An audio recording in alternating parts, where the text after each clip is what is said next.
Hey guys. All right, David. Hi, David. Good to see you. You too. Get closer. Oh, yeah. It's been a while. Why don't you give us a little small introduction of what you do? Because you kind of are a man of mystery and you have tons of stuff you're involved in. So I don't want to just sum you up to one sentence. Well, I'll keep it brief. I'm a former Army officer, former Army Headquarters Staff Officer. I currently serve as Executive Vice President of the Task Force on National Homeland Security, and I'm also a national security strategist. And I write on the Real War newsletter at dpyne.substack.com.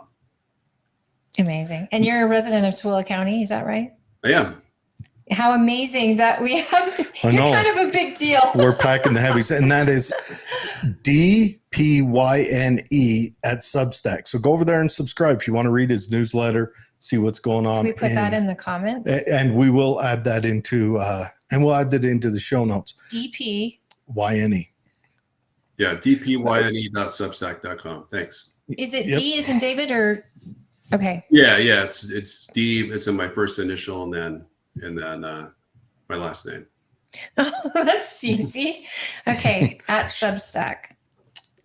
.substack.com. Yep. But so how are we doing? How are we looking on our national? Why am I asking it like that? How bad are we off on our national defense right now? That's how we are doing really bad. The Heritage Foundation just recently published a support. It's called the Index of U.S. Military Strength. They rated the U.S. military overall weak. The Air Force was rated, I think, very weak. Navy was rated weak. Army's marginal. I think nuclear forces are marginal. So, we're doing really Army's bad. marginal. What's that? The Army's marginal. I read a story that the Army is like not meeting its recruitment goals by something like 12%, some crazy number. I read that in the Military Times. I was like, oh man. Yeah, I think it was last year we fell short 25,000 recruits.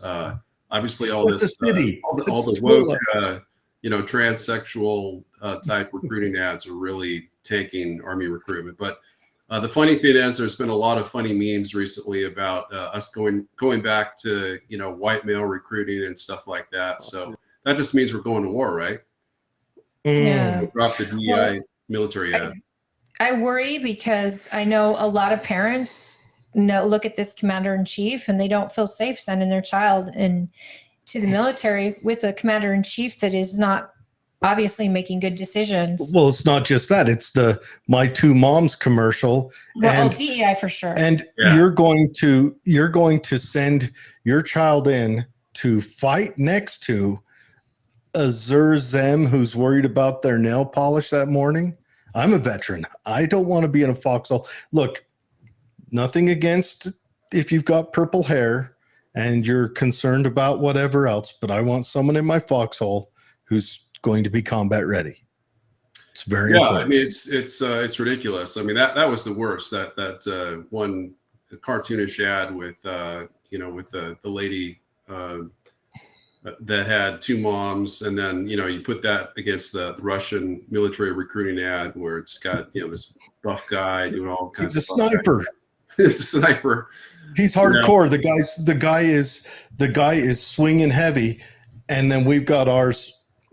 My two moms, and we march around every weekend. I want to say that we actually have the call line open, so please give us a call at 385-899-2934. We definitely want to get you in, but we want to talk to David for a minute. If you have first. questions for David, but give us 15. But here's what bothers me. You with the DEI and all of that. You talk about not wanting someone with a mental illness in a foxhole, which is fair. But I want our military to be trained to kill and protect and, I don't know, sustain. And I can't imagine anything more. I can't imagine how laughable we are on the world stage with a marketing campaign like the DEI did with that. I just can't see people fearing our military. And yet we have some of the brightest, most incredible people serving this nation. And then the vaccine mandates. A lot of people were fired discharged against their will because of a vaccine mandate. And I don't understand where we're headed, and I don't see it's in a very good direction. And with these numbers, I think it's showing the world exactly why it's not working. Yeah, you're absolutely right. I mean, President Biden is obviously the most laughable, U.S. president we've ever had. He's dementia-ridden. He needs his wife to hold his hand to go off the stage in the right direction without shaking the hand of a ghost or saying hi. Thanking some kind of congresswoman who's already passed on to the next life. Ugh.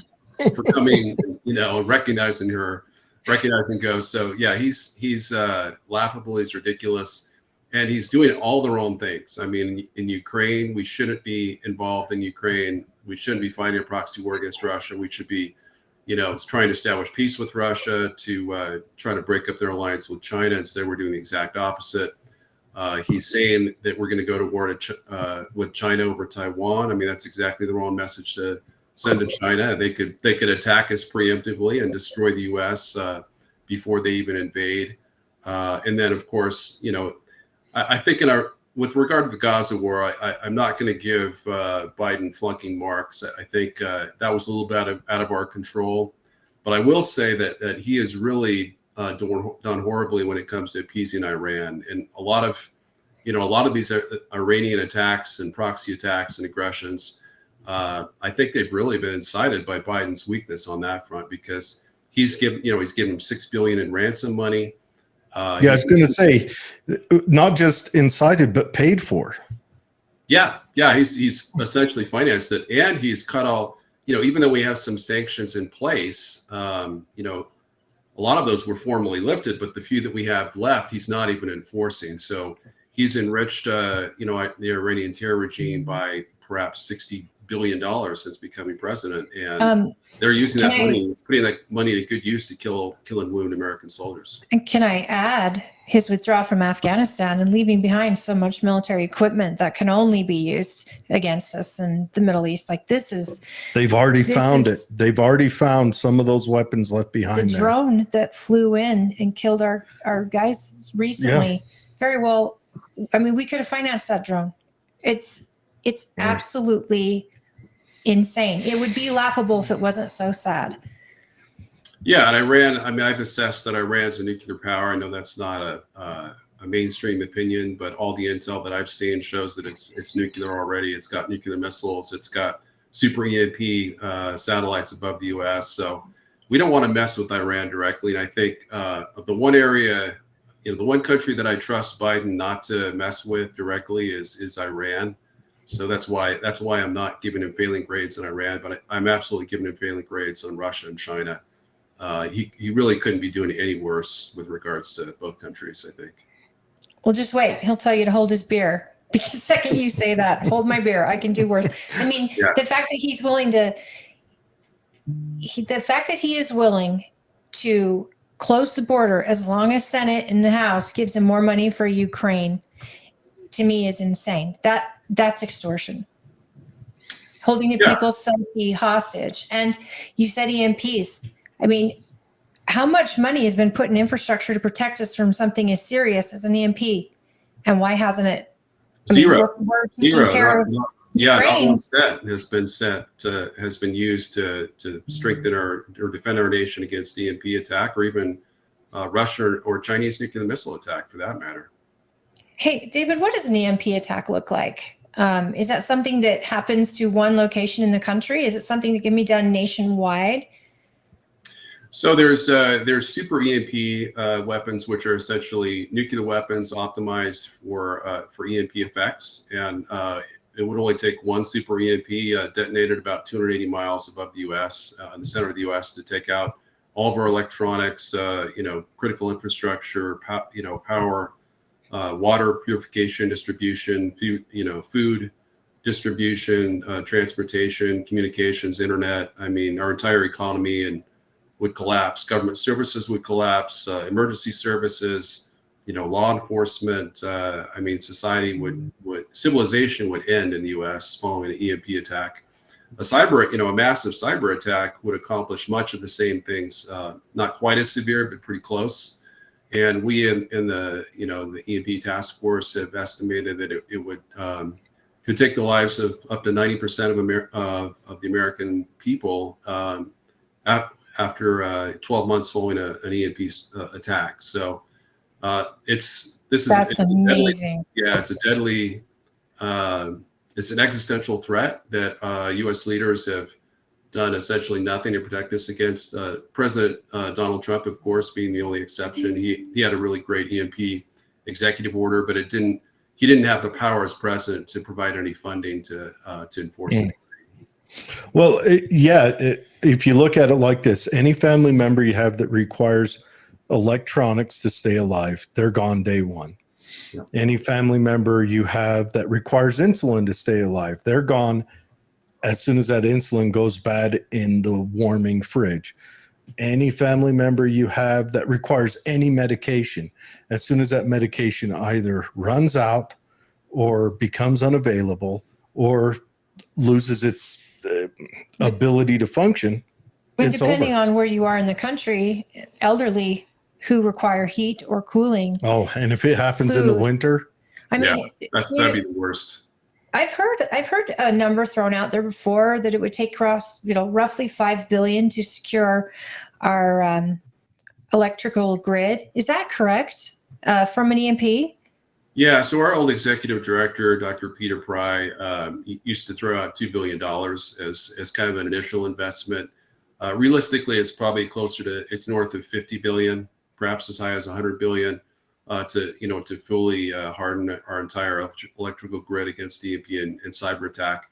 But that's a really good, great investment. I mean, we could pay for it with a 3% usage fee on all of our power bills nationwide for maybe 4 years, 5 at most.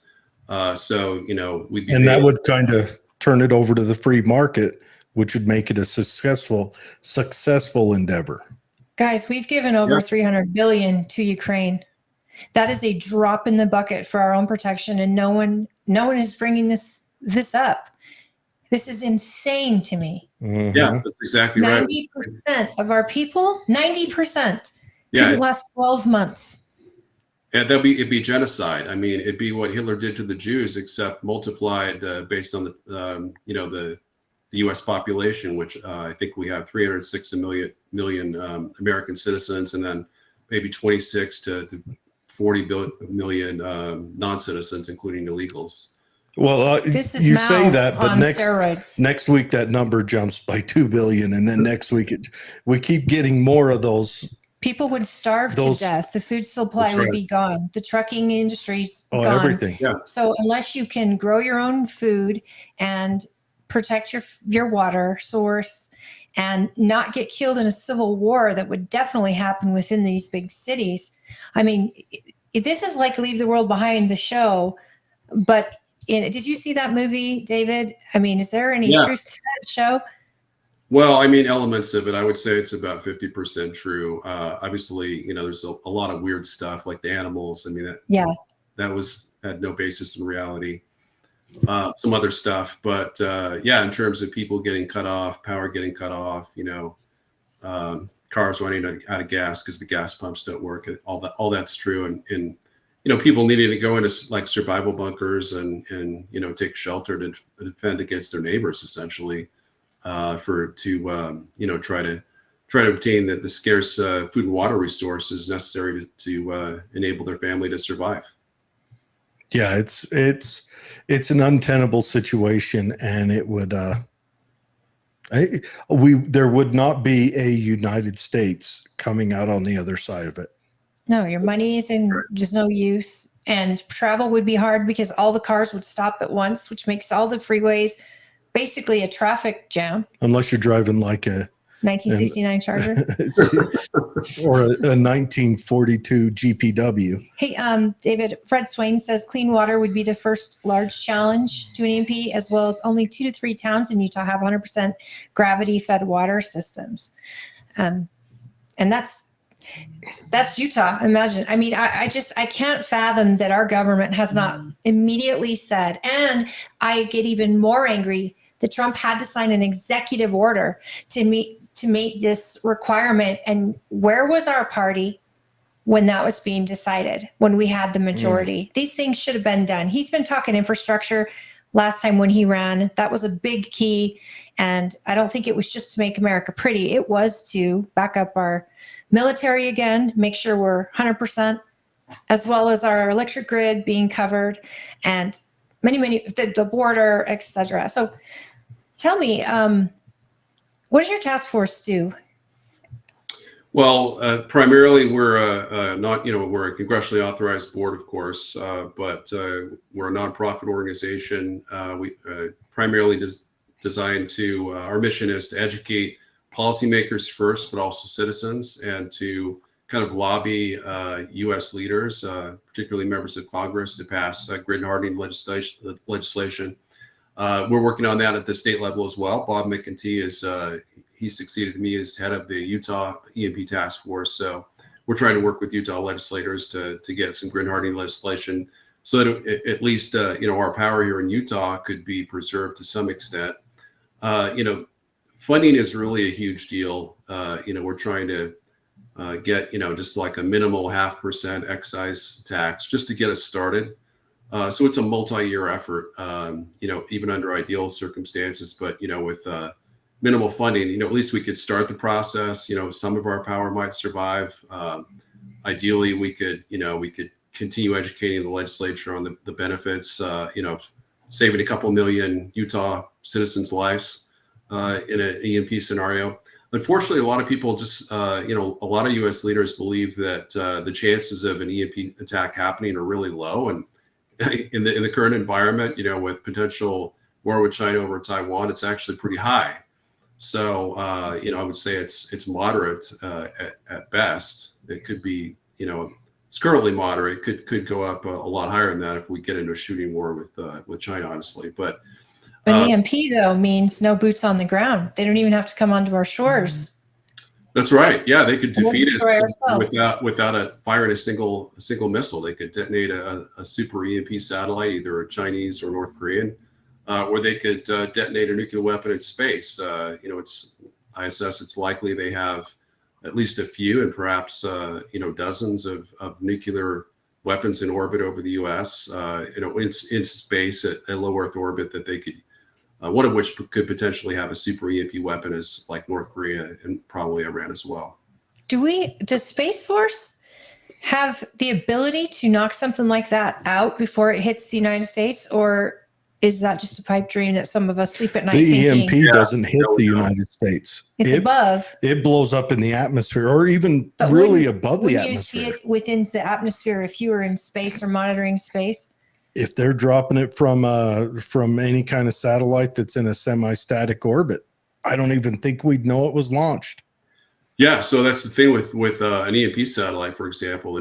North Korea has 2 super EMP satellites orbiting over the U.S., and they would be, they could be detonated at the press of a button. So there'd be zero warning. There wouldn't be any missile trail. We wouldn't know who attacked us, because I think that Russia and China and Iran also have super EMP satellites. So it could be, we know it's one of the 4, but we wouldn't necessarily know. We could only make assumptions, and we could potentially retaliate against the wrong country and then have them nuke us as well. So, it's a scary. This is crazy, David. So Fred says, so why do they believe it's low in the U.S.? And I'm wondering, if we know there's a super EMP satellite launched from North Korea, why haven't we taken measures to destroy it? That's it's up there. I wrote an article in 2019 advocating that Trump make a deal with Korea to pull U.S. troops out of Korea in exchange for, letting us take down their satellites, shooting them out of the sky, or else having them crash the satellites into the ocean. And unfortunately, that proposal didn't go anywhere because Trump had neocon advisors at the time. Wow. Elections definitely have consequences.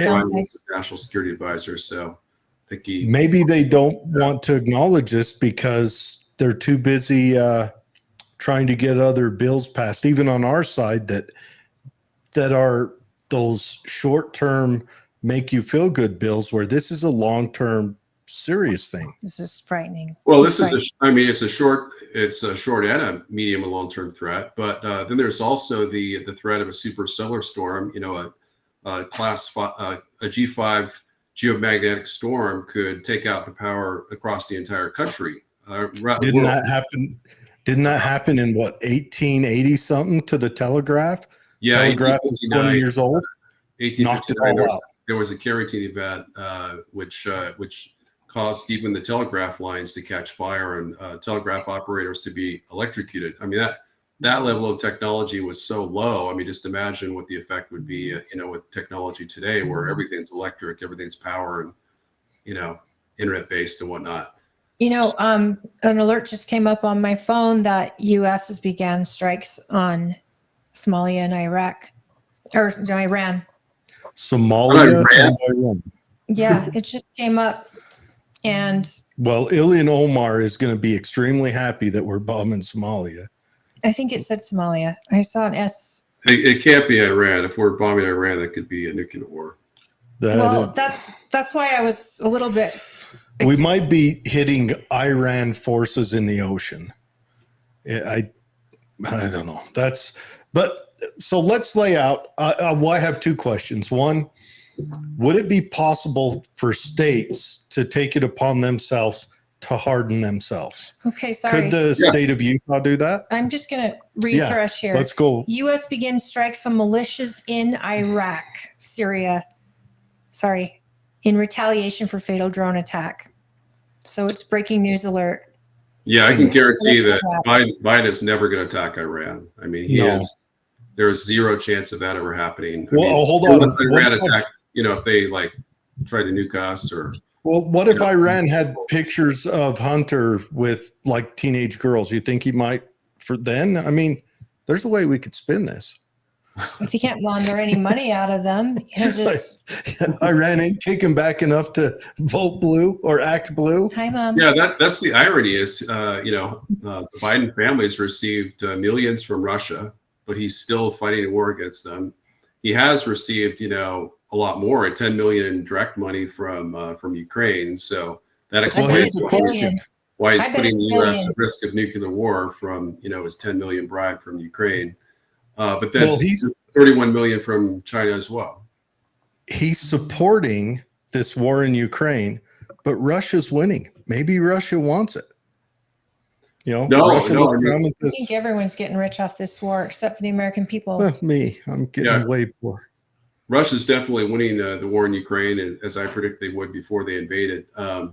But Putin's been trying to end the war since February 25th, the very day after he invaded. He published peace terms for Ukraine that the Russian Foreign Ministry said if they honor those peace agreements, Russian troops would be immediately withdrawn from the entire country except for the Donbass region, of course, Crimea, which was annexed in 2014. The problem is Zelensky and Biden. Zelensky repudiated the peace deal he had with Russia that was signed in Istanbul on March 31st of 2022. And then, he subsequently outlawed any peace negotiations with Russia, whereas Biden's refused to even talk to Russia about peace. So you can't end a war unless both sides are willing to talk. And unfortunately, in the case of Ukraine, only Russia's the only country that's been interested in peace negotiations.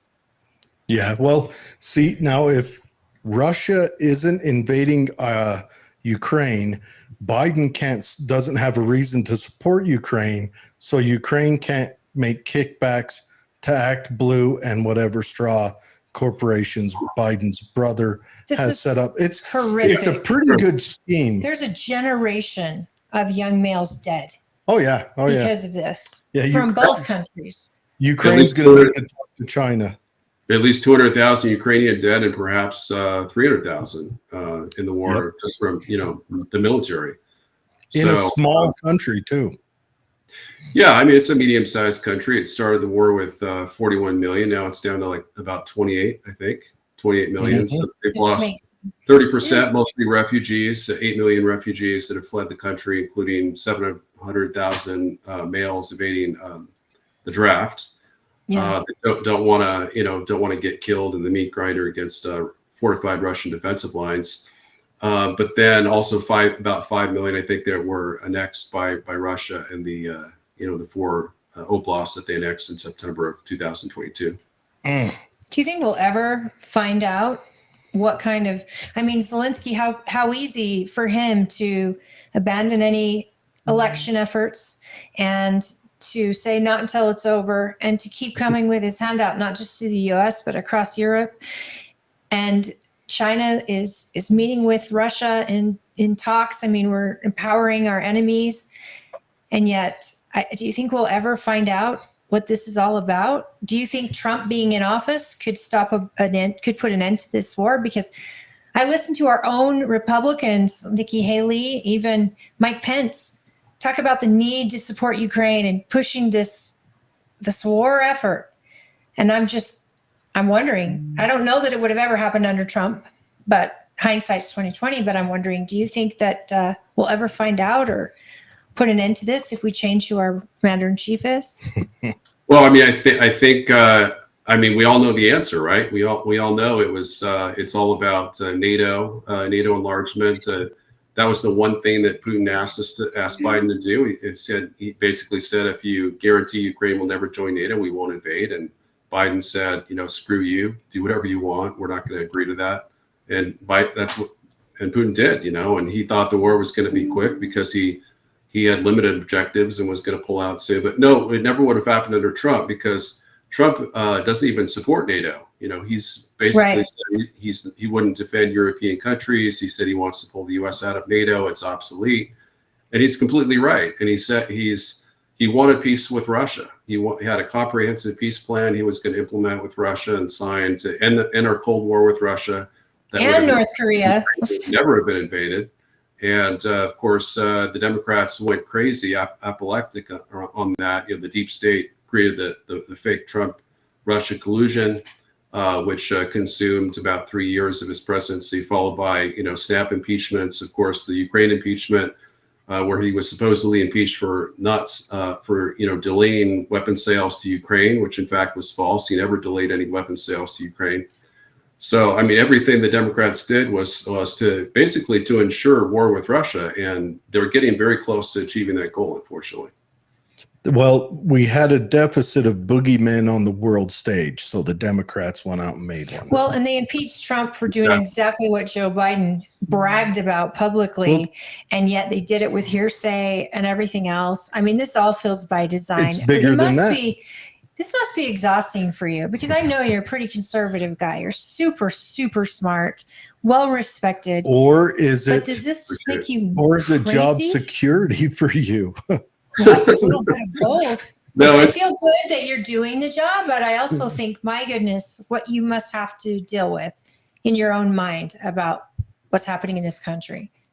Well, yeah, I mean, it's sad. I've obviously spent time in uniform, as Jared has, and as you love this country as much as we do, and it's incredibly depressing to see. We won the Cold War against the Soviet Union. We've squandered our Cold War victory. We've lost the peace. We're at the verge of losing America, having the United States be split apart following a cyber EMP attack, and for no reason. I mean, what's the reason to defend a country outside of NATO that we have no security agreement with? To defend Taiwan, which we have had no security agreement with for the last 44 to 45 years, that Biden still thinks we do have an agreement with. All we need to do is defend our treaty allies, but most importantly, defend our own country. As you guys have hammered home, 10 million illegals have crossed into our borders. 100,000 of those are Chinese nationals, 85% of which are young Chinese men of military age, likely PLA special forces. That's the scary thing. Conducting or sabotage. Not just that, but what was it last year? They caught, I can't remember the number, like 40 or 20 people on the terrorist watch list. It's only got it's up to 300 now.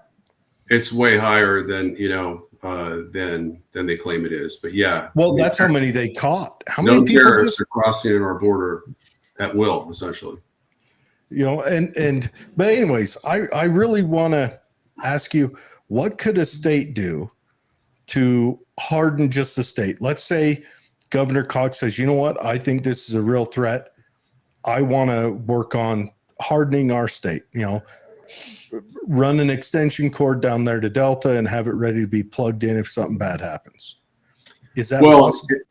Yeah, the price, absolutely. Yeah, we could do that. Any state in the country could do that. Of course, we're connected to larger grids, but we can, we could have kind of, I guess, kind of a cutoff, like a fail-safe thing where, if the entire Western grid went down, then we could still have power.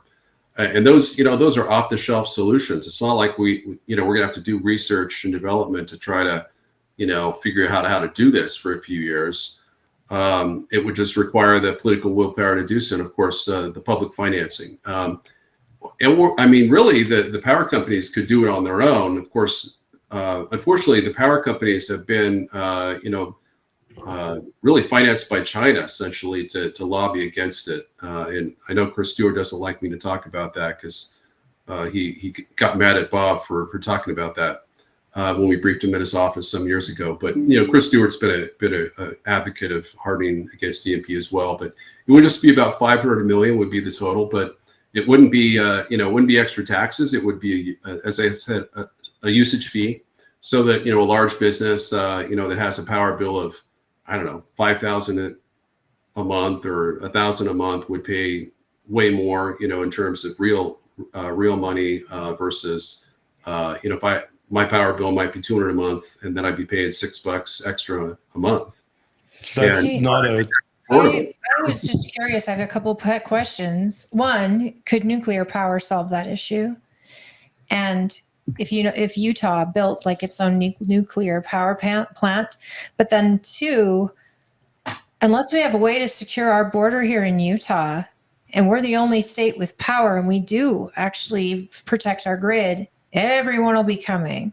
Everyone will be bringing their sick. Everyone will be coming. And that could be dangerous unless the red states got together and everybody did it at once, or the nation. I feel like we have to do this across the nation. Otherwise, we're going to put ourselves in a really awkward spot. Well, it's, like you say, it's always a cost-benefit scenario. Unfortunately, nuclear, would be just as, actually even more dangerous, because a nuclear power plant could melt down in an EMP scenario, and then we could have potential, a little bit of radioactivity in the, in the air, passing over Utah citizens. But it's a tough question. The solution is easy on paper, but there's just a tremendous, lobbyists, from the power companies that are opposed to it, and everyone seems focused on other issues. Look at the Senate. The Senate is contorting all over itself, just trying to pass a massive Ukraine funding aid bill. Yeah. With and more border processors, more more border agents, to process illegals, not to defend the border. Right. Well, they're essentially wanting to, in their own words, pretty much go back to what Trump originally did by executive order, and they're acting like they invented the idea. It's just like the raising or lowering the cost of insulin. Trump did that by executive order and made it affordable, and Biden got rid of it on day one, and then brings it back 3 years later and acts like, yeah, I did that. We're living in the upside down. This is insane to me. Yeah, I can only imagine what it's like working with Washington, D.C. in what you do. And thank you for your service, by the way. Mm-hmm. You bet. Thank you. And thanks, Jared, for your service as well. Yeah. The thing is, what liberals don't understand is it's kind of like I talk about it as catastrophic health insurance. If you don't have catastrophic health insurance, if you have like whatever, just preventive health insurance, but if you get sick and you don't have the backup, then you could be bankrupted. Essentially, you could be destroyed financially, by some kind of catastrophic long-term health situation, where it's cancer or something like that. And that's exactly what we face with the U.S. We just need to essentially pay down on the insurance premium for, it's a one-time amount that we invest over a period of 3 to 5 years. It's affordable. It wouldn't really affect Americans' pocketbooks that much. We could even have exemptions for, you could maybe have an exemption on the usage fee for people that are working class Americans that make less than $50,000 a year. So Or there's all kinds veterans of and things we senior could do. citizens. Yeah, there's all kinds of things we could do to make it affordable, but we have to do this now. The threats on the horizon may materialize in 3 months. I'm not even sure we have 3 years. The only way that we can, I think, save our country at this point is obviously regime change here at home through the ballot box in November. Right. We all vote for Trump, assuming we have that long, or else we need to change our policies, abandon this failed suicidal policy of liberal hegemony, where we're trying to expand our liberal empire to Russia's western border, obviously in the Far East against China, and return to something that's more based on rationality and sanity, that's more defensive. And we You stop. mean like return to the Republic and the Constitution? That's right. Non-interventionism, America first, all the way. Hey, Do you think it's a good idea if we looked at federalizing our electric grid so that states kind of stood alone, and then because we don't have to worry about the enemies, a solar storm look what could happened pop to us. Texas during that cold front. Yeah, or an extreme cold front. But if states isolated themselves, one, they'd be protected against another state having an issue, and then they would also be able to turn around and support that state. Well, I think going back to what Holly said, I think it would be more worthwhile to harden our grid and be the state where other people are going to try to get to, because I think a lot of the people, essentially be refugees from other states, other regions of the country. I think it could be gangs, but I think it'd be more peace-loving Americans that are just trying to save their families that would be fleeing to Utah to have some kind of limited power and civilization. So I think that's a good thing. I think I'd much rather see Utah be survivable in that scenario and have a bunch of refugees, maybe 2 to 3 times our current population, than to have us be the refugees that are with no place to flee to. So I think that's agree. I feel like this should have been done 10 years ago. This has been on a discussion. I remember hearing EMP under Obama.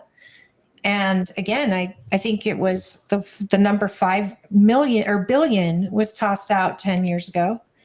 And it is probably 50 million. But I'm just baffled. And I'm curious, what kind of response are you and your organization getting from our Utah legislators and our governor? So our Utah governor has not been favorable, I would say, to our efforts to meet with him. Not saying that's not going to happen. I'm not saying he's been hostile, but he's not. We've asked to meet with him, and he's not agreed to that thus far. I have a friend in his administration who I might try to get through, and I think I could meet with him for sure, minimally. And he's a fairly senior member of the Cox administration. I'm not sure if I can get more than that.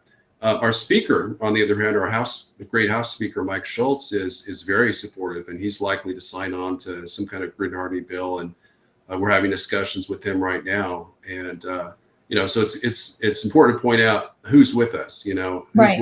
with the people of Utah, who wants to save, millions of lives. And I think Mike Schultz is one of those potential courageous heroes we have in office. Have you spoken with your representative, Bridger Bollender, and maybe Scott Sandel? Is there anything that we can do I know you have a lot of friends in politics here in the state. We would love to help. I know Scott Sandel has just done a states' rights bill that was pretty incredible, legislature. Bridger Bollender is doing great work. Tim Jimenez, and Dan Thatcher is our senator for Tooele. I'm hoping they're at least taking a meeting with you, and maybe you're one of their own voters. Are you at least getting? Yeah, so I haven't asked them specifically to meet with them. Really, Bob McEntee is heading up our Utah efforts. I'm more focused on national. So yeah, I haven't asked to meet with them, and they haven't refused to meet with me. And Dan Thatcher has been a longtime friend of mine. We differ on some of his recent votes for sure, but we're still friends. So that's a great idea. I ought to reach out to our local state representatives and senators to do that. Have you talked to Celeste Malloy also? Now that Chris Stewart is down, Celeste is pretty whip smart regarding lands and the needs of rural Utah, and it feels like rural areas could lead the charge on this, because that's where people are going to flee to. Yeah, you're absolutely right. Like this. Yeah, there's going to be the urban centers are going to be death traps, essentially. Chaos. Rural areas that have more cows than people are going to be where everyone wants to go, because life will be a lot better out here. I would like to take Celeste Malloy. I don't think we've asked her to meet with her yet, but she's definitely at the top of my list to try to meet with in the near future to discuss that, because I think she'd be very supportive, because she aligns with Chris Stewart on a lot of national security issues and kind of looks to him for kind of some guidance as a mentor, at least has. I don't think she necessarily needs it now that she's in Congress. She's getting top secret briefings and whatnot, but he was very supportive of EMP hardening legislation.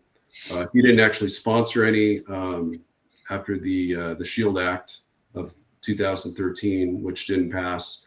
And Holly, you mentioned the GRID Act. You're absolutely right. In 2010, there was the GRID Act that passed the House unanimously with $2 billion of grid hardening funding, and it was killed by Lisa Murkowski, unfortunately, in the Senate Energy Committee in 2010. So that's we can have this, but this is an issue that we can't be bipartisan on.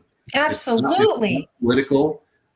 We can group it with climate change, because this super solar storm could devastate the planet is a much greater threat than climate change. But I would say that it's environmental. It's not something we can control. So I would group it with climate change. And on that basis, we have seen a little bit of minor grid legislation in California, and maybe one other Democrat state that's encouraging. And of course, here in Utah, we had, kind of a non-binding bill that was supporting grid hardening legislation as well. Do you know if there's any states that are taking it upon themselves to harden themselves at least? So there was a bill in Texas that was really good. It was sponsored by State Senator Bob Hall. I think that's his name. He's like an former Air Force colonel or veteran. Unfortunately, it did not pass the Senate. He had some significant opposition I think within the Republican state legislature to pass that. So it's very lamentable that we haven't been able to do that. In Texas, what's so sad is they had a slap in the face regarding their energy options when that freeze happened. My brother lives there, and that was egg on Abbott's face, because so much of their grid was dependent on the sunlight and in climate change thoughtful methods. And so when he came back in with a new idea, I mean, this to me makes so much sense, and it should have happened 10 years ago, because now we're behind the ball. And even Americans that want to prepare for catastrophic events, you really, I don't think Americans can really grasp what this means. No, you're absolutely right. Yeah, they have no idea what suffering is. I mean, for them, a war is something you watch on TV half a world away. Whether or not, we have whatever 1% of our population, probably more like 0.5% serving in uniform, potentially putting their lives at risk in the Middle East or Europe or wherever the case might be in East Asia. So they need to read up on some of the stories of what the Germans went through. I mean, millions of them starved to death at the end of the war. So many different countries in Europe, Russia, Poland, even the Chinese under Mao. Yeah, China had tens of millions of deaths during the second Sino-Japanese war. So this is like getting blasted in a time machine back to colonial times, where a bullet is something you be real specific when you use it, because when it's gone, it's gone. And only people who have the knowledge to make bullets will be able to create ammunition. You can have a gun all day long to protect your stuff. Once you're out of bullets, it's just like having a sword. I mean, we're back to medieval times practically. It's terrifying. EMP is a technological weapon that would blast us back potentially the 1880s in terms of technology, the pre-electrical age, where we had steamships and railroads, steam railroads, and not a whole lot else. Telegraphs, I guess. And people died of a cold or the flu or a cut. A sliver. Yeah. I mean, as Jared mentioned, China makes up to 90% of our life-saving pharmaceuticals, and that's going to get cut off in war. And even if we have massive economic sanctions, they cut that off against us, and throw our economy into a depression. But that's another asinine thought. That we didn't learn from COVID that we should have production at home for the medications that sustain the American people. I mean, we're the most drugged people on the planet. We're throwing all our money into the pharmaceuticals offshore, that we should have production here. Well, let me make a message for the left. If this happens, you won't be able to get your gender affirming medicine for your 12-year-old. Yeah, no gender affirming hormones. Yeah. How will you change little Billy's gender if this happens? Pay attention to this. This is important. Anyways, Hey, do you have to go? Because I know we've got a little over, but David, I don't want to let you go yet. And I do want to open it up to anyone with phone calls. Yeah. For questions. My schedule's wide open. Today happens to be my one day off every 2 weeks. Perfect. So man. Well, we want people. Happy to stay. We want people call in 385-899-2134. If you have a question for David, we like to keep it short so we can get to a number of people. And I have a question. What can an individual person, say a regular person, do to protect themselves and their household? Good question. Well, I mean, I think number one is get right with Jesus. I'm saying that in a non-denominational way. That's kind of, more of an evangelical thing to say, but it's true. I mean, 2 Corinthians, I think it's 7:14 talks about that if we turn back to God, to the Savior, Jesus Christ, then the Lord will heal our land and he will restore his armor of protection over our country. So I don't see that happening countrywide, but if it can and will happen for families. Families, turn back to God or become, if they're already doing what's right to, stay strong, then I think they'll have the Lord's hand of protection, and that's the best insurance that we can possibly have. I think. When you turn, and I mean, Jared is an atheist. In maybe agnostic, atheist. Yeah, whatever. I am absolutely not. But I think that once you have turned to God, disagree and with get the message. Right with God, to me, it doesn't matter the outcome of whatever happens, because you are surrounded by that light. Your family is surrounded by that light. And worst case scenario, you get to be home again with your Heavenly Father.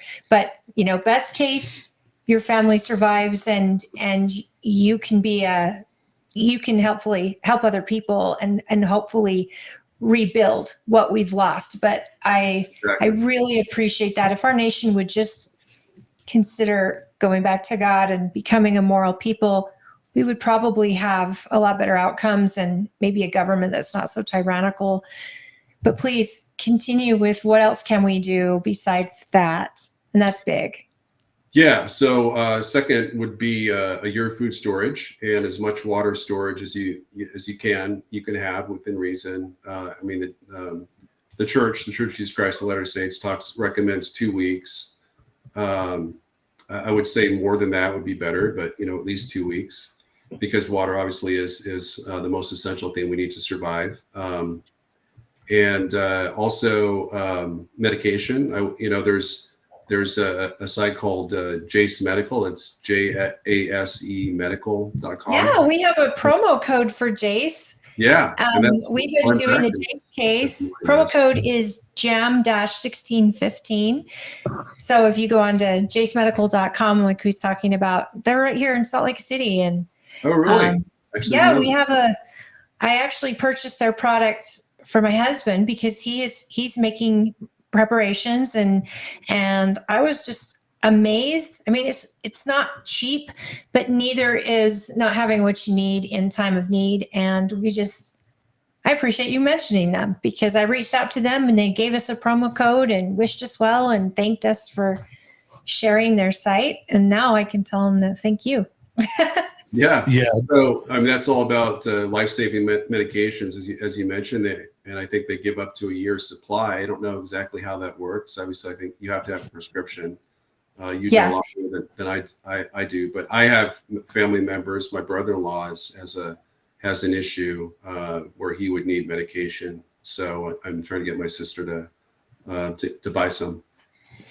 Well, and I think sometimes like the wellness group, which was founded by Dr. Peter from the COVID situation, he's got the wellness group where you can actually have an online meeting and create a case with all your regular medications, and it's prescribed to you after a meeting. And I've asked my own doctor, is there any way you could give me a prescription for storage? And as long as it's not like a controlled substance that's abused, or, like an amoxicillin or an ibuprofen, something like that, I think the doctors can do that. Yeah. And if they can't, then someone online will do it for you. One of the things that, I don't know if there's anything you can do if someone relies on a pacemaker or someone relies on insulin, refrigeration. I don't know. Utah's a hard one. There's some areas you can, but I don't know if you could build a cold cave. You could probably build like a potato cellar to make it last longer. You know what I hope? I hope that when Trump wins, that he gets manufacturing brought back to the United States. One of the first things he should do. Yeah. And that this grid gets a federal funded, because this, to me, infrastructure, if they're going to pass any infrastructure bill, it's got to be this. I think knowing that North Korea has the potential to, with satellites above us at any given time, that would destroy 90% of us. This feels like a no-brainer, and yet we're watching a puppet in the White House that he's risking all our lives. And not just him, the Senate, the judiciary, every single one of them are watching the ball over here, and they're not looking at the ball over here that is our lives at risk. And I'm hopeful. Will you tell me, is there well, we have a hope caller for this nation waiting right now? Because Jared is a black pill. He's sure that we're not going to have any hope. But do we have any hope? We always have hope.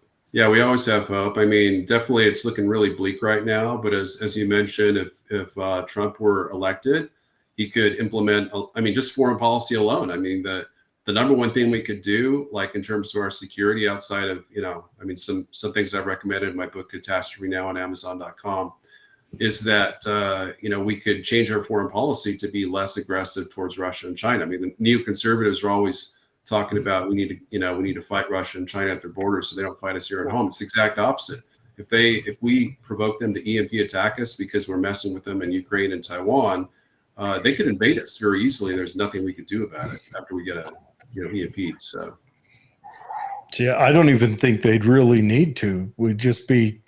They just come in a couple months later and it'd be open area. Yeah, essentially. Yeah, we'd be down to like 30, 31, 35 million people. And your book is called Catastrophe Now. Yeah, I'm going to put it in. It'll be in the show notes. I'll just have a link to go right to Amazon to buy it. And I put it in the comments as well. So we have a caller. I was a co-author, so I was one of 3 authors essentially, but I probably wrote the second most. My concern, that's huge. One of the reasons I'm black-pilled is we've gone away from federalism, is we've put all our eggs in one basket.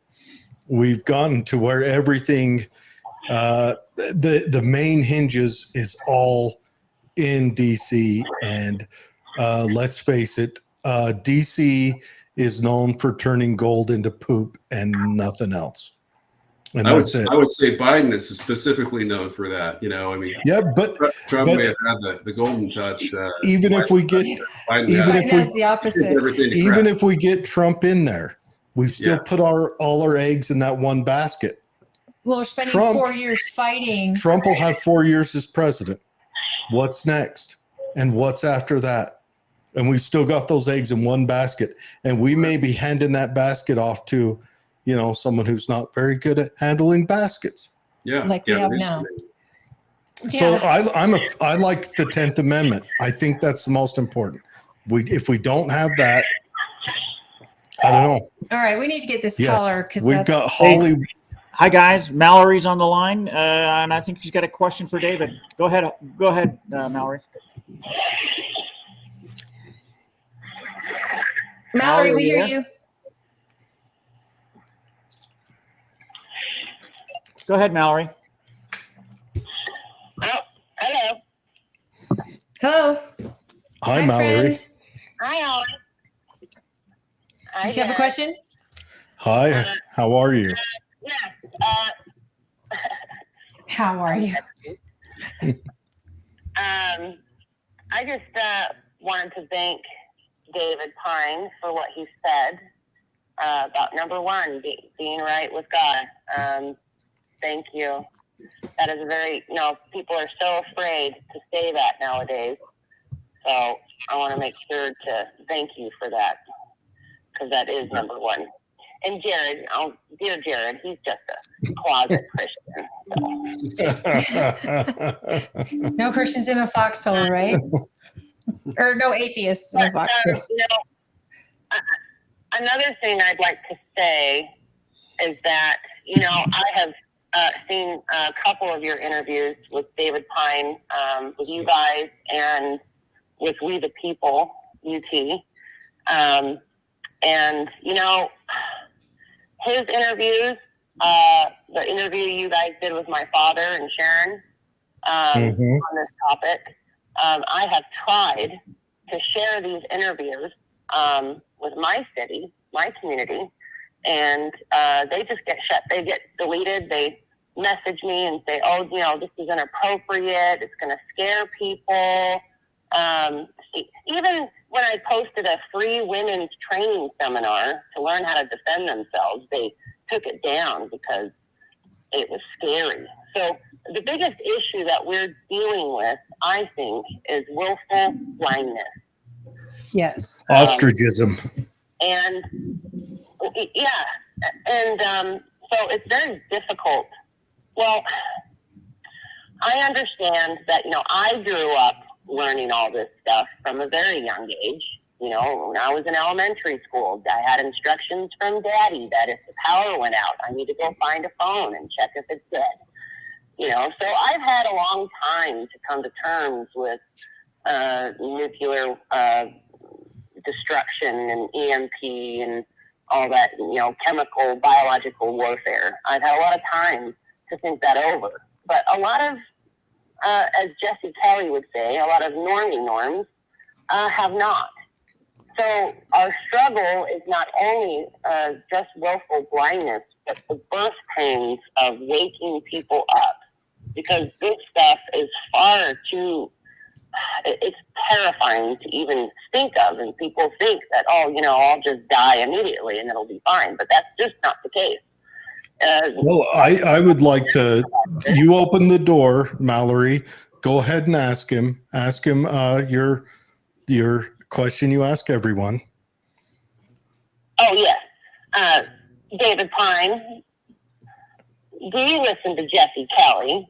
I do. Yeah, when I'm driving, and not regularly. I just love you so much more. She's running around the cul-de-sac right now. You know this, right? Because so many candidates don't answer that right. That's the first time anyone's ever answered that correctly. Too bad you're not running for office, David. You just would have gotten somebody to follow you around the world. Yeah. My bad. I should have. Is he running for office? No, he is No. not. Not yet. We're working on it. He's just informing David.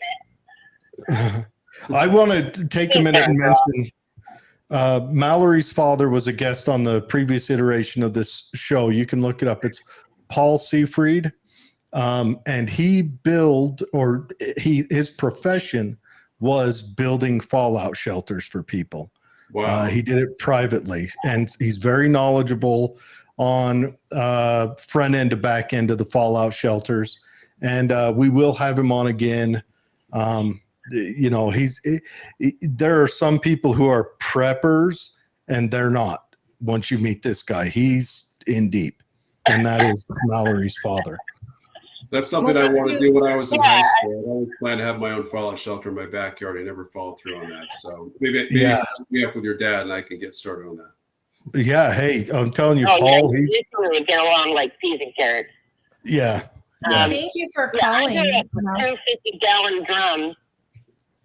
I grew up with 2 50-gallon drums of water in my tiny bedroom.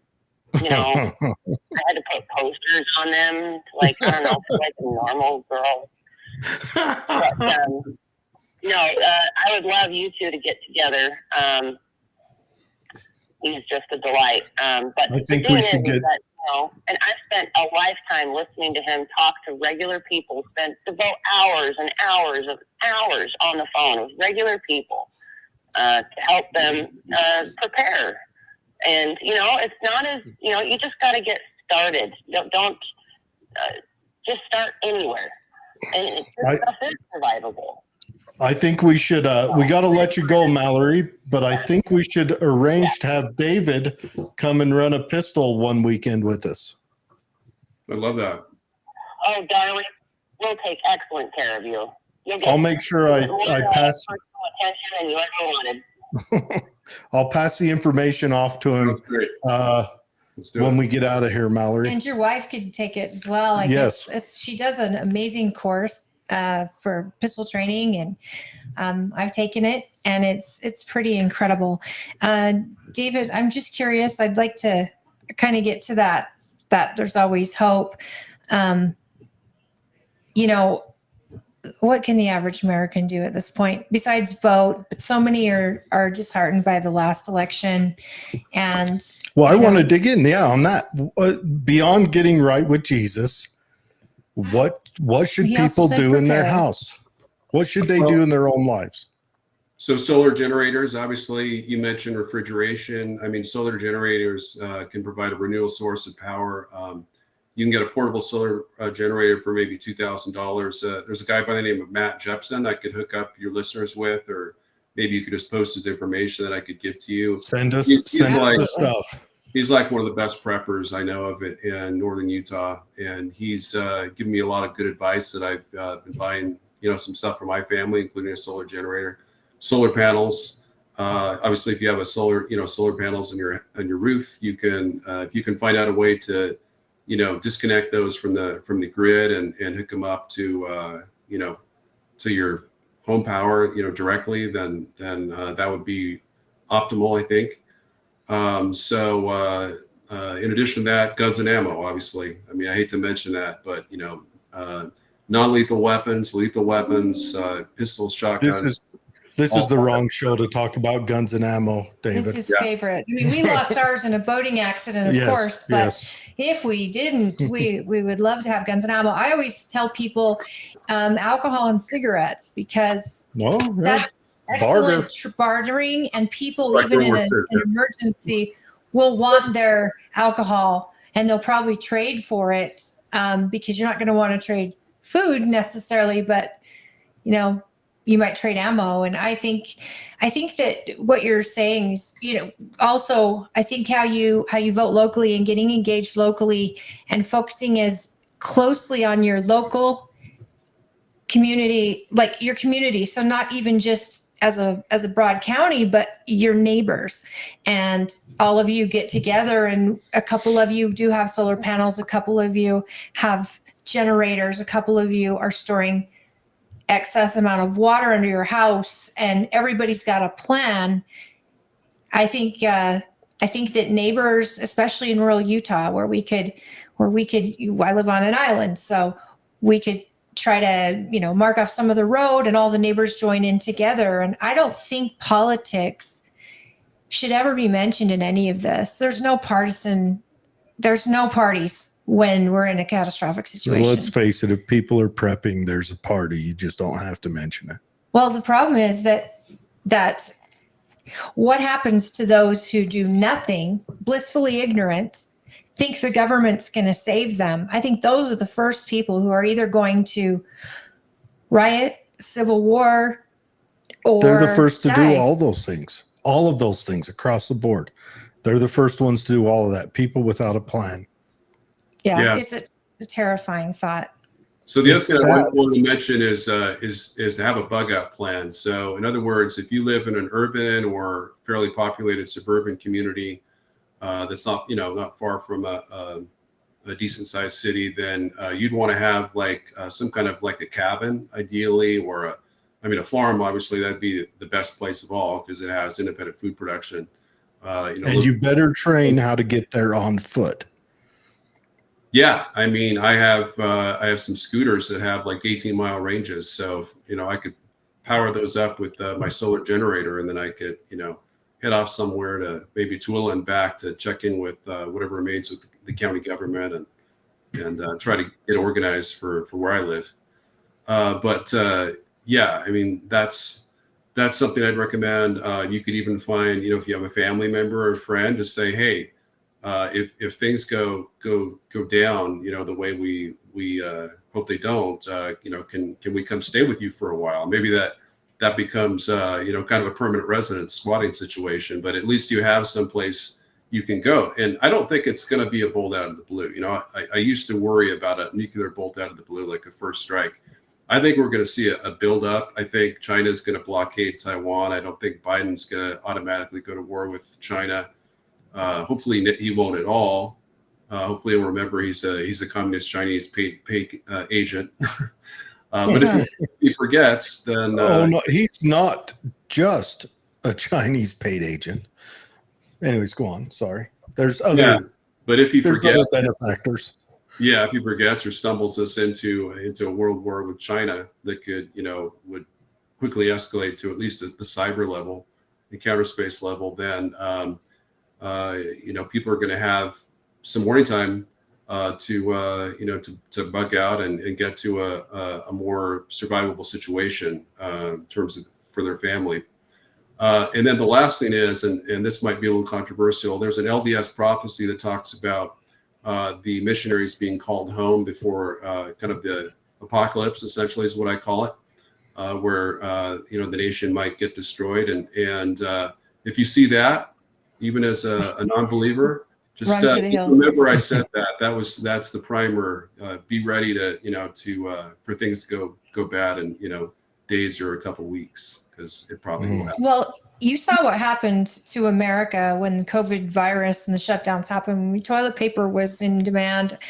People really lost their minds. I can only imagine what a lead up that we would actually experience, where you have a warning, all this is happening, but I still think by the time you're getting those warnings, it's too late, because you go to these stores, there's going to be a run on the stores. Get your parents, get your adult children, get your family in one location when you see this lead up, because reaction after it's happened is going to be absolutely near impossible.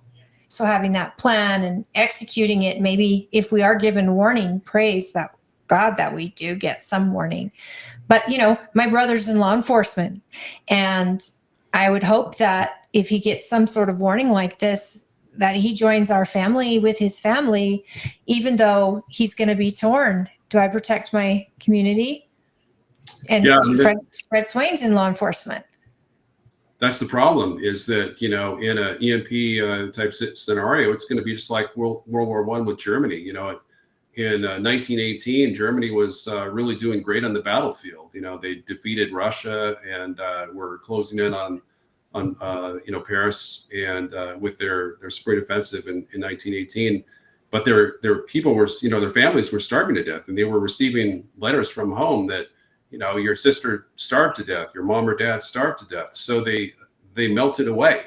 They literally left. They went on some kind of leave, and they never came home. They went AWOL, And that's the way it would be, I think, with the U.S. military. Is if there was an EMP attack within 3 months, most of the army troops would try to make their way home to try to protect their families and defend them against roving gangs. Well, Yeah. I think like you would have, I think we talked about this last week, you wouldn't have radio communication. So law enforcement can't be sent out to certain calls to serve and protect anyway. The military, I hope they have some satellite potential to activate, but I remember Katrina, some officers stayed and some went with their family, and I couldn't blame either. And we saw martial law essentially happen where they were taking guns off of citizens, and the military was walking the streets or floating in the boats of the streets. Something like this is Katrina at a mass scale. And so I think so. The satellite phones would probably be the most useless, unfortunately, because based on U.S. Senate testimony from last year in the House Armed Services Committee, multiple senators were saying, "Hey, we know we've been briefed by you generals that we'll lose all of our satellites within the first 2 hours of full-scale war with Russia or China." So I think that we'd probably lose satellites, and probably power with cyber attack. Satellites really would be the number one. That'd be the first thing to go, because cyber attack, a massive cyber attack on the U.S., that could potentially be sufficient for a nuclear response, even though it's not part of our doctrine. I think any reasonable president would have to consider a nuclear. Oh, shoot! we I lost still have David. more questions for him. Uh, Because I'm curious if something like that were to happen. We've got a lot of military spread out around the world at these bases. I'm wondering if there would be a way to call them home after the fact to protect the homeland, or are they going to try to get home? Or how big of an EMP, how far would it go? Would it go to other countries? Like, would Dave- Canada be affected? Would Mexico be affected, just like the United States? David's laptop died on him in the middle of an EMP conversation. And everyone Ironic. just reflect on that. Hopefully he's going to be able to jump back on. He's probably going to have to plug in, power back up. Oh man, All right, he's back on. We will pull him back in. I just enjoy talking to him. Oh yeah. And man, this is terrifying conversation, and How messed up is that while we're talking EMPs? People, this happens. an EMP EMPs conversation, and can be your small laptop and big. dies. Sorry, the Chinese just took down my computer, but I had a backup, so I'm good now. Well, I Good. had a question because I really appreciate you being on the show. You're always so interesting Mhm. and so well informed. And but I know it's a catastrophic conversation, which probably scares people. And Mallory's from Midvale, and so when she says she's trying to inform neighbors in the community, they don't want to hear it. It's just not welcome. You're going to scare people, and they don't have enough cry closets for everyone in Midvale. So I'm wondering, our military The store out here, we run out of toilet paper, in there they run out of purple hair dye. and then cry closets. So I'm wondering, with our military spread out around the world, in the event of a catastrophic event like this one, how would our military? Would they come home to protect the homeland? Would they be just? I guess they'd be stranded wherever they are with no Pentagon to guide them. I guess know that we're depends everywhere. on availability of transport and whether those Navy captains recognize what they need to do. Though I'm sure the military probably has some kind of means of hardened communication. You think, David? I think they do. I think they have some redundant communications. It's unclear as to whether they would work. For every unit, every ship, I don't think that necessarily would. But any reasonable commander, that had all communications with the U.S. lost, I think would if they felt that they could without, commander pushback, they would head home. So that's definitely my hope. So yeah, I mean, when people talk about, I sometimes am asked, has World War III begun? Is this World War III? And I say, no, you don't even know what World War III looks like. It's going to be so much worse than this. I mean, we're not losing troops in combat. Yeah, we lost 3 troops in a drone attack, but I'm talking about tens of thousands, hundreds of thousands of lives. That's the stuff we saw in 2 world wars. World War II, we lost 400,000. I mean, it'd be, infinitely worse than that. Well, and our technology for weaponry will make sure that World War IV is fought with rocks and sticks, because we'll wipe ourselves out.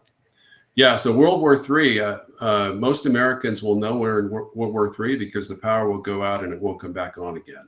That's when we know we're going to be in World War III, because it's any direct war. It's not going to start with, I mean, we could have our regional military bases like in Japan get hit hard around the same time as the power goes out. But I think first day of the war, any full war with China over Taiwan or with Russia over Ukraine would start with a massive cyber attack and space warfare attack. So we'd lose satellites and on cyber, and then they probably wait to see how we react after that to decide whether to EMP us or not. Hopefully they wouldn't.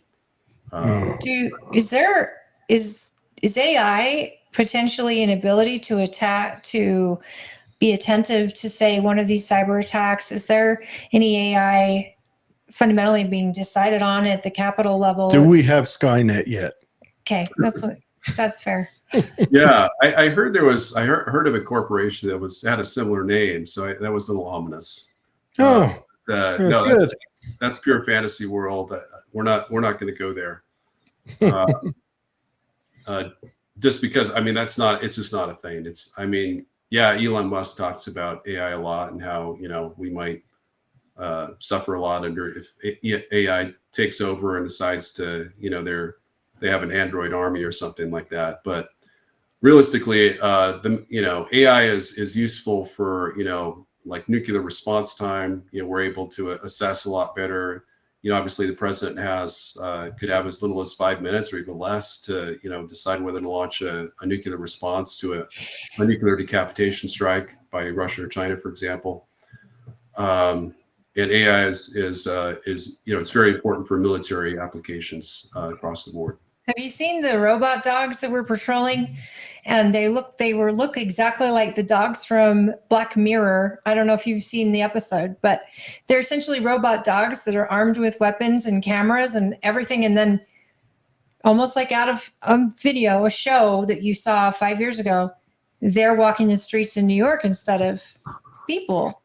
And testing and all of that out of Boston College. Is it Boston's that has the robotics department? I don't know. I know there's it's joke terrifying, one, but I also prefer to have someone in an AI potentially be fighting a war instead of my child if it's going to be bloody and everything. But robot dogs won't get PTSD. Yeah.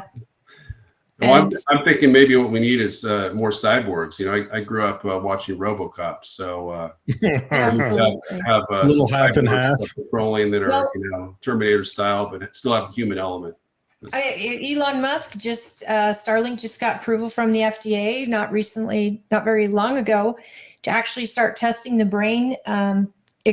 Brain that's chip. Not Starlink, that's the Nano Link or whatever. Right, it's his other company, but he owns Starlink. But and now the first human trial has started for somebody to actually have the chip put in their brain and to help them either walk again. It can also aid in vision, getting sight, being able to use limbs again. I mean, I think there's so much excitement. They're going to use this brain chip to do away with like Viagra first. I guarantee it. Every time, that's going to be the first thing that they go for. The number one thing that Elon Musk is striving for is to help people without limbs and I agree, but I know what they're going to go for. The same thing that drives everything technological, and it's the dirty stuff. Either way, technology is a gift. I mean, it's the reason most of us are alive and not dying of small illnesses that used to kill us. Mhm. And an EMP could take it out and it would not exist. But it's nice to know that just medical alone, the advances in medical research and medical techniques, I mean, I'm a product of it. I'm grateful for it. And eventually robots can be doing precision. I mean, they already are doing precision, very precise operations and saving lives. So I've got a love-hate relationship with technology. What are we going to do in 20 years when you can't get a job unless you have a brain chip? What am I going to do? Yeah. Well, I'm going to go off the grid.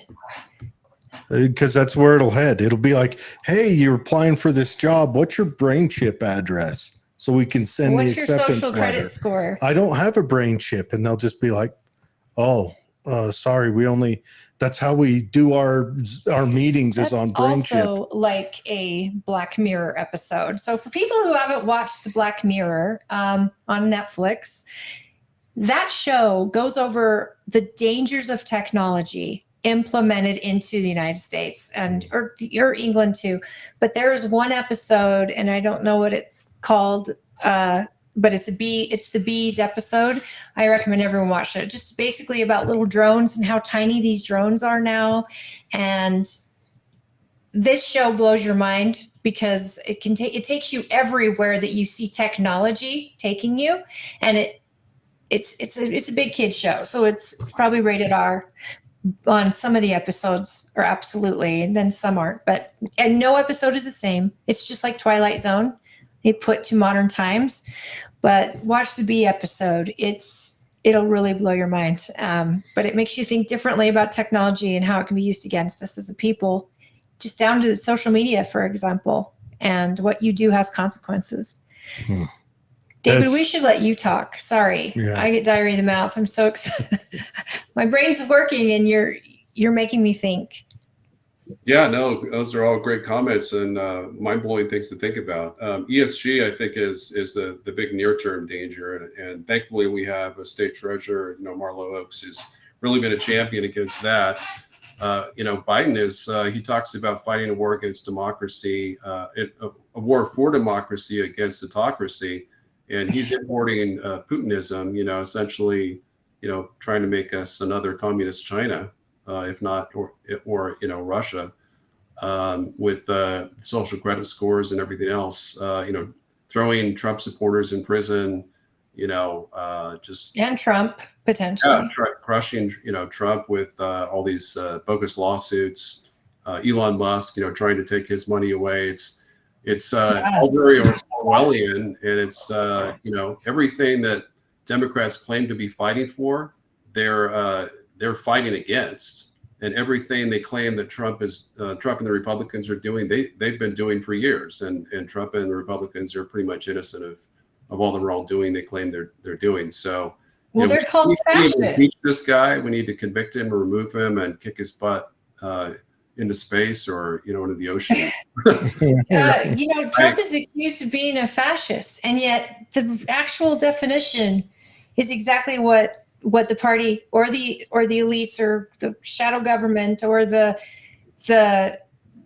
purple government, because sometimes you don't see the difference between parties up there. That's a failure in our education system.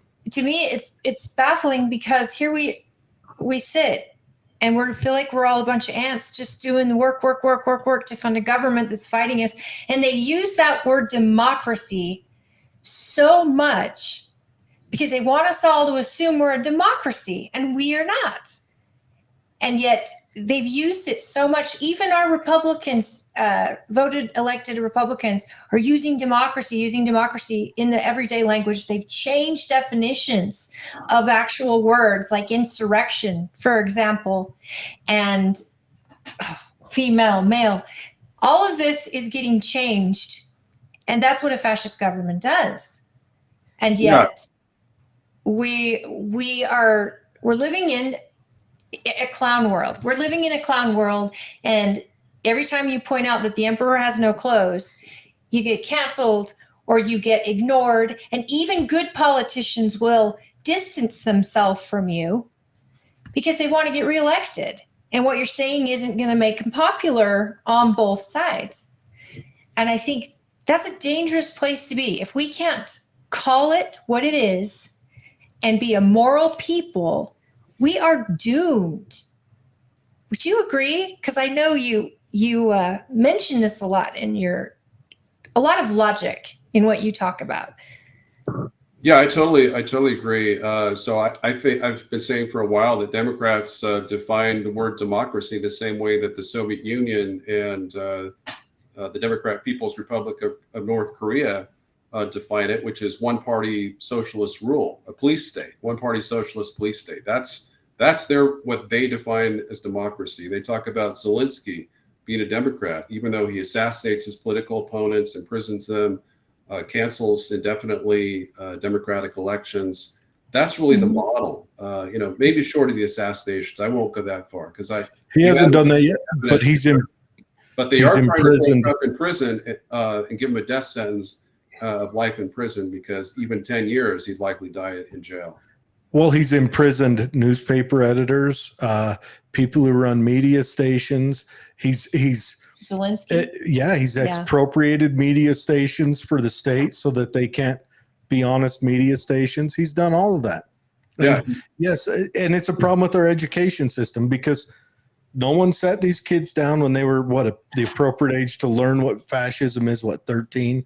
Fascism is when corporations and governments combined for the betterment and the strength of the state to stomp down the individual. No one taught them that. So they just think fascism means something I don't like and makes my purple hair curl.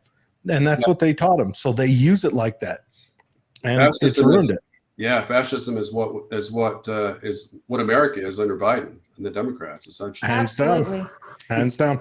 Let's run through some comments real quick. They've been building up. We're not going to go all the way back to where we left off because David probably has some kind of life that he wants to live, but we'll go back a little bit. Okay. You can buy a robot dog for $2,500. You can have your own little robot dog. I don't know if it's the same robot dog that they showed the patrol one, because this one can be armed with a camera. It's controlled remotely, and they were going to have it patrol neighborhoods, but it's also armed, and that is terrifying. Don't go buy an AR-15 with a drum magazine and duct tape it to the back of your dog with some kind of solenoid connected somewhere 16 inches from the muzzle. Don't do that. Faced back. It's really detailed. I'm not giving him service announcement. Express how to do it. I mean, and you don't want to use like a laser pointer or some kind of video camera to. Anyways, no cyborgs. Elon is bad. I don't know if Elon's bad. I don't know Elon either. did say one thing. He said he's deathly afraid of AI, and the only way to beat it is to be the first to make AI. That's a pretty good point. And he also says that we should already, from the government's perspective, have already put in place boundaries that should have been set and led by example years ago. I don't know if you can stop that. How do you stop something that can be made in the cloud, that can be made and that can without free think? It can constantly educate itself. Yeah. How can you stop that? If there's a universal control on AI that how do you do it? Everybody agrees that it cannot kill a human, it cannot hurt a human. But someone can make that outside of those parameters. I have a feeling Elon Musk is the makings of a really great supervillain or superhero. I don't know. Either one. Still on the fence about that. The road to hell is paved with good intentions. Elon wants universal basic income. I haven't heard that from him. I don't know. He might. I knew there was not. another billionaire that did. But There's a lot of questions about the utility of that coming up in the future, and I am not smart enough to talk about that. I know at first it makes me queasy, but then you listen to people talk about it, and I don't know. Yes, Jared, that's already a plan. Your employer will measure you all day. That's talking about getting the brain chip. To be a part of common society, and it'll just happen naturally. It won't even be by dictate. Right now in China, they are literally testing the hats that read brain waves for employees. And it's been tested in China. It's basically a way to control work and how much production But that's you're by doing. dictate. And it can read your thoughts. And remember, we talked about it. It can read numbers right out of your brain, passwords. This is terrifying. Do you think you could right now get a mid-level job with a big corporation without having what's that LinkedIn profile? Or do you think they would just ignore you? You don't have a LinkedIn. They probably just go, doesn't have a LinkedIn. They're not, it's like applying for a job without a resume. They want your credit on the social scores. Yeah. They want If to be you able don't to have a see resume, most jobs won't look at you. years back. That's where it'll move. It'll be a part of that. It'll be a measuring device. Look how many corporations are laying people off right now. Oh, that UPS in New York, We're building back better. thousands. And I think that may have a lot to do with AI, because we know that the They're not newspaper saying companies it. are dumping people because of Chat GPT. And tons of tech companies. Yeah. Where did we hear about that first? Okay, Fred? Revelation. Yeah, the LA Times just laid off 75% of their staff. That's because right now one person can Thanks, Dylan. probably do the work of 5 people just using Chat GPT. And that's it. And we don't know. See, they're not being exact on the. And and maybe you know, David. I mean, these corporations are doing mass layoffs, and they're huge corporations. I mean, Amazon even let a lot of people go. UPS, like they didn't have demand from what they said. Which, yeah, because COVID, we're healed. I think mostly from COVID. So we got to go back to pre-COVID life. And it could also be the recession that's here and now. That's not real. That's not fake. on top of us. I mean, everyone's tightening their belt. I know I eat a lot less of my favorite ice cream. Those of us who don't have it will have to learn to barter with each other to survive. That is correct. Get up with your bartering skills. Build that mutual aid group, a MAG, mutual aid group. Everyone remember that. Build it. Learn it. But I have a question for David, because one thing I noticed in the Leave World Behind show was something that Kevin Bacon said. And he said, everything you know, you have to forget. It's all about survival. So even people that you might have trusted, you can't trust anymore because everyone's a threat. You've got to protect your own. Do you see in Utah, especially in our communities, do you see us being able to stay a community, or do you even see something like Utah, rural Utah, turn on each other? Well, I mean, it's. I think it really varies where you live. If you live in a small community, like a rural community of a few thousand people, then I think civilization is likely to continue. That's where the food situation will likely be bearable. There would probably be enough water to go around. If you're, on the other hand, if you're in, downtown Salt Lake or West Valley City, in the more populated, crime-ridden areas, then, civilization is going to break down, and you're going to have to, take off and leave with your family somewhere safer. So, Right. Yeah. Well, that's a big one. I just hope that our Utah's a special place. I mean, we're very welcoming. We're very good neighbors. I think even Twilla and Stansbury will have the chaos. I think there's still too many people, too close, and people are going to get desperate. Day 3, people are going to be desperate. And the first sign of desperation will people knocking on your door asking for something. Because they all have babies and families a and week mothers and into fathers it, they want to keep alive too. That desperation is going to probably be violent.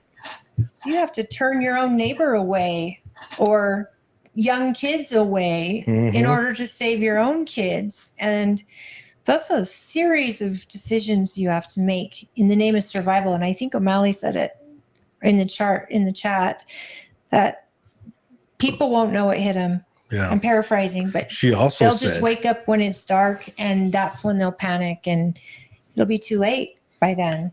She also said, I'm going to be the heathen on the outskirts of society, dancing around the campfire like in Aldous Huxley's Brave New World, while the rest of society is happily sewed up. I have a common running theme that right now I'm online shopping for what tire I'm going to use for my Mad Max outfit. the shoulder pad. Do I want an ATV tire What vehicle are you going to use? or an all-terrain? EMP. I mean, you're going to need a bike or one of those scooters. No, he's not talking a about. vehicle. For the armor, Mad they Max needed a vehicle. No, Otherwise, the you- United States is too big. you have a shoulder pad built out of a tire, Shoulder pads are outdated. or you could be like the Humongous and just wear white strapping and a hockey mask. I don't know what you're talking about. I know you and don't. David and I are getting dumber the whole time you talk David, about this. you've seen Mad Max, right? I have, yeah. Okay, David knows what I'm talking We all about. know what you're talking about, Back but in the 80s. they all have vehicles in that. Yeah, and those it was- vehicles were tough. It was so unrealistic. It was post-nuclear war, but everyone had enough gas to drive, right? Exactly. Well, everyone was It makes fighting no over sense. gas. Remember, the good guys had a pump that was still pumping and refining. Yeah, somehow they Yeah. had electricity. It's crazy. Yeah, and they're always refining. It just, Well, maybe they ran the pump off of gas. I guess I've seen too many documentaries, movies that are coming to fruition that I never Mhm. expected. So it's too close for comfort, I think. But yeah, you want to make sure that you have your Mad Max attire picked out. Yeah, that's a good point. I guess they could have had a gasoline generator to power their gas pumps, right? And that's common. In Texas, a lot of people that rent land from people don't want them to run an electric line onto their land because they don't want to be left with dealing with it after they pump the well dry. So they always they say you have to run a generator line. I've watched a couple of things about that. So they pop a generator out there, or they have a direct drive for the pump, pop I don't know, some 4-cylinder diesel. Someone says, spot on, Holly. That's why you need to run for higher office. No. We got What's the name of the organization again that I can put in the comments that you are with, you and Bob? It's the Task Force on National and Homeland Security. And our local website is UtahEMPTaskForce.org. For anyone that'd like to check us out, you can even donate some money to us to help fund our efforts to get our local members of Congress and state legislators to harden the grid. We've got caucus coming up on March 5th, and we are voting in the state elections, as you know. But I'm hopeful that anyone out there that decides to run for delegate, that this becomes a topic that you bring up to those looking for your vote. I think that this, especially, we've got a Senate race, we've got a governor race, lots of House seats, of course, in the Senate. So I really, really think this has to be a conversation that's had at every level, and it's got to be as normal as it is important. I mean, I think that once you normalize it, people will stop being afraid and potentially consider it. And I can't think of any other reason to spend $6 extra on my electrical bill if it means protecting my life. That's a someday. small amount. Yeah. So I've got UtahEMPTaskForce.org. Yep, that's it. And I've got the link pulled up and I will throw it in the show notes. But real quick, let me take a second and show it on screen. And then we do have to let you go. We've got our next guest coming in. But we want to give you a chance to kind of close out, give a closing out, whatever you want to talk about.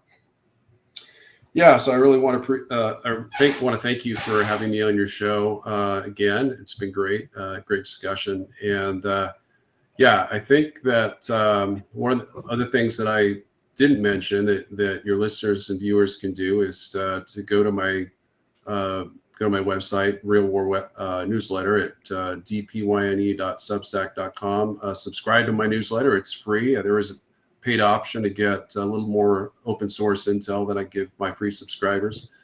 But particularly my articles and links about, strategies for helping the U.S. survive, what I call my grand strategy of assured national survival, dealing with peace plans with regards to, especially to Ukraine and Taiwan. Those are the kinds of articles that if you could forward those to your members of Congress, help them understand what the solutions are, because there's a lot of great people, national security analysts that are good at detailing the problem, but very few have good solutions, workable solutions for ending these conflicts. I mean, a lot of the crazy people that we hear on the neocon side, talk about forcing Russia to surrender when they're winning the war in Ukraine. So they have no base bearing or connection to foreign policy reality. But I think that my solutions do. So if you want to share those with your members of Congress and legislators, including with the EMP threat and hardening the grid, I think that could make a real difference in our country. Hey, David, have you thought about running for a different office or higher office, an office in the government? Yes, I ran for state senate in New Mexico in 2008, and I only lost by 7 points after I'd moved to Utah 6 weeks earlier. So that was probably as close as I'll ever come. If there was an open seat, of course, I will sometimes consider that for like state legislature. Probably not for Congress, which was what I used to want to do. But if I ever became independently wealthy, I think I'd probably make a run for state senator or Congress. I hope you would let me know, because I'd love to help you. And I think that hopefully we get a new commander in chief. I mean, you seem like the type of person that would be a great appointee over something like this in a cabinet or something. I mean, you've got the military experience, you've got the understanding of what's needed on this task force, and you've been doing the work. I think we could use a lot more people who are vested like you are. Again, thank you for your service. We love that you are on today, and we love that you're local, and we hope you'll come on again. Yeah, we run into you in local deals. I like that. I like seeing you at Republican meetings and different things about town. It's good to, and I think we need community like this who's prepared and ready. Facebook user says, "Run again, David." And another one says, "David, keep up the good work. Thank you." Well, I appreciate all your listeners as well. A lot of patriots in your audience, I'm sure. So thanks to them also. Yes, thank you, listeners. Thanks again, David. One thing I wanted to mention is I recently gave it was almost a 2-hour national security presentation at Food Storage Depot, and I have the full video. Be happy to share it with you, and maybe you could post that as well. It's a great video. It's unlike my previous presentations. The audio and video are really exceptional. So please send us the link. I would love to throw it up on our Facebook group, and also, I ain't scared if they'll let me. I'll throw it up on our YouTube and if we don't have a Rumble. copyright infringement or anything, we'll share it everywhere we can. Yeah. Okay. Heck, we'll even do a review. We'll sit and watch it and talk about it and take notes. That'd be good too.